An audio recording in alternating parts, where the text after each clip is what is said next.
విజయవాడ కేంద్రంగా BC welfare JAC ఆధ్వర్యంలో BC మేధోమథన సదస్సు ఇక్కడ విజయవాడలో జరిగింది. ఈ కార్యక్రమానికి జాతీయ బీసీ సంక్షేమ సంఘం అధ్యక్షులు ఆర్ కృష్ణయ్య గారు ముఖ్య అతిథిగా హాజరయ్యారు. ఆయనతో పాటు బీసీవై పార్టీ అధ్యక్షులు బోడే రామచంద్ర యాదవ్, దాంతో పాటు రాజ్యసభ సభ్యులు పాక వెంకట సత్యనారాయణ కూడా హాజరయ్యారు. కానీ ఈ కార్యక్రమంలో మెయిన్ ఆర్గనైజర్ ఎవరైతే ఉన్నారో బీసీ వెల్ఫేర్ జేఏసీ అధ్యక్షులు అంగళికుల ఆదిశేషు గారు మనతో పాటు ఉన్నారు. ఆయన అడిగి తెలుసుకుందాం, మేధోమథన సదస్సులో ఏం చర్చ జరిగింది, ఈ సదస్సులో తీసుకున్న నిర్ణయాలు ఏంటి, వారిని అడిగి తెలుసుకుందాం. సార్ చెప్పండి, ఈ మేధోమథన సదస్సులో నిర్ణయాలు ఏం తీసుకున్నారు, భవిష్యత్తులో బీసీ ఉద్యమ కార్యాచరణ ఎలా ఉండబోతుంది? అంటే ముఖ్యంగా ఏ పార్టీ వచ్చినప్పుడు కూడా అధికారంలోకి ఎలక్షన్ ముందు అయితే బీసీలకు అది చేస్తామని వాగ్దానాలు చేస్తున్నారు. అధికారంలోకి వచ్చినాక వాళ్ళు కనీసం బీసీలని చాలా అతి దారుణంగా చూస్తున్నారు. ఎటువంటి వర్క్స్ చేయనీయట్లేదు, వాళ్ళని నానా విధంగా ఇబ్బంది పెడుతున్నారు, అరాచకాలు చేస్తున్నారు, వాళ్ళ మీద దోచుకుంటున్నారు, దాడులు ఎక్కువ జరుగుతున్నాయి, ఈ వర్గాల్ని బాగా ఇబ్బంది పెడుతున్నారు. కాబట్టి మేమైతే భవిష్యత్తులో ఇప్పుడు ఇది నా ఆర్గనైజేషన్ కాదు, జేఏసీ అంటేనే సమిష్టి ఆర్గనైజేషన్. అది దీంట్లో అందరూ అందరూ మహానుభావులు, గొప్ప వ్యక్తులు. బీసీ వెల్ఫేర్ జేఏసీ అంటే ఇప్పుడు ఎందుకు ఉదాహరణ చూసుకోండి, నా పక్కన ఉన్నటువంటి వాళ్ళు కూడా చాలా నిష్ఠాతులు వివిధ రంగాల్లో. మరి ప్రొఫెసర్ ముత్యాల నాయుడు గారు కానివ్వండి, ఇంకో ప్రొఫెసర్ మన సులేమాన్ గారు కానివ్వండి, డాక్టర్ పి వెంకట్రావు గారు కానివ్వండి, వీళ్ళందరూ కూడా నరసింహరావు గారు, శ్రీనివాసరావు, వీళ్ళందరూ కూడా చాలా నిష్ఠాతులు అనమాట. అటువంటి వాళ్ళతో మరి బీసీ వెల్ఫేర్ చేసి ముందుకెళ్తుందంటే నిజంగా అది చాలా గర్వకారణంగా ఫీల్ అవుతున్నాను. ఇంకా దీంట్లో ఉన్నటువంటి వాళ్ళందరూ అయితే ముఖ్య ఉద్దేశం ఒక్కటే, రానున్న రోజుల్లో బీసీలకు ఎంతో మంచి జరగాలి, మనం ఒక భవిష్యత్ ప్రణాళికను రూపొందించాలి.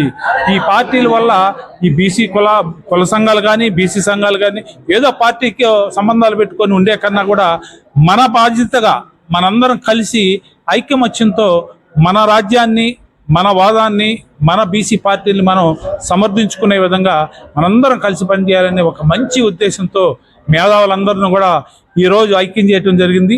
వాళ్ళందరూ ఇచ్చినటువంటి సూచనలు, సలహాల మేరకు మేము ముందుకెళ్తాం. ఈరోజు జరిగిన వాటిలో 100కు పైగా కుల సంఘాలు, నాయకులు, వివిధ రంగాలకు చెందినటువంటి నిష్ఠాతులైనటువంటి గొప్ప వ్యక్తులు పాల్గొనడం జరిగింది. కాబట్టి ఇది ముందు బీసీలకి చాలా బలం చేకూరే విధంగా, బీసీలు ఐకమత్యం చేసే విధంగా, బీసీలో రెవల్యూషన్ వచ్చే విధంగా ఈ మీటింగ్ అనేది దోహదపడుతుంది అనేది కూడా నేను తెలియజేస్తాను.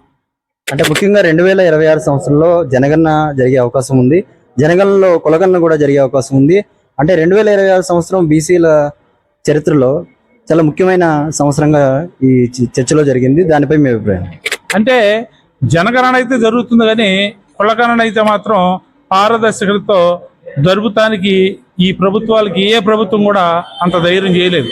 ఎందుకంటే బీసీ జనాభా మరి బయటపడితే అందరికి తెలిస్తే వాళ్ళ యొక్క పదవులకి, రాజకీయ మనుగడికి చాలా ముప్పు ఏర్పడుతుందని అది కరెక్ట్గా సమగ్రమైన లెక్కలు మాత్రం తీసుకురావట్లేదు. కాబట్టి దాన్ని మేమైతే మాత్రం వెంటనే కులగణన అనేది కంపల్సరీగా చేయాలని మాత్రం బీసీ వెల్ఫేర్ చేసి డిమాండ్ చేస్తుంది. అంటే కులగణనలో బీసీలకి ఉద్దేశించి మీరు ఏం చెప్పదలుచుకున్నారు? బీసీలకి కులగణనలో ఎలా వాళ్ళు నమోదు చేసుకోవాలి, లేదా వాళ్ళకి ఏమన్నా డైరెక్షన్స్ ఇవ్వదలుచుకున్నారా? కులగణన అంటే కొన్ని ప్రాంతాల్లో బాగా అట్టడుగు ఉన్నటువంటి కులాలు ఉన్నాయి, కులం పేరు చెప్పుకోలేని కులాలు ఉన్నాయి. కులం పేరు చెప్పుకుంటే వాళ్ళని కుల వివక్షకి, ఊర్లకి దూరంగా పెడతాం, ఇబ్బంది పెడతాం, వాళ్ళు నీచంగా చూస్తాం. అటువంటి పరిస్థితులు ఉన్నాయి. వాళ్ళు కులం చెప్పుకోకుండా ఏదో కులం చెప్పుకొని మరొకటి సాధిస్తున్నారు. వాళ్ళకి మేమందరం బేసి చేసి భరోసా ఉంటుంది.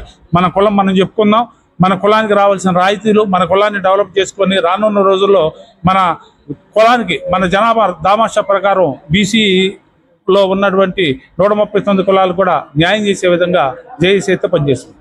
ముఖ్యంగా మహిళా రిజర్వేషన్ బిల్ ఏదైతే ఉందో అందులో బీసీ మహిళా రిజర్వేషన్ కి సబ్ కోటా కోరుతున్నారు అని బీసీ సంఘాలు అంటున్నారు. అంటే దీనిపై అంటే ఈ కార్యక్రమంలో ఏం చర్చించారో దాని గురించి తెలియజేయగలరు?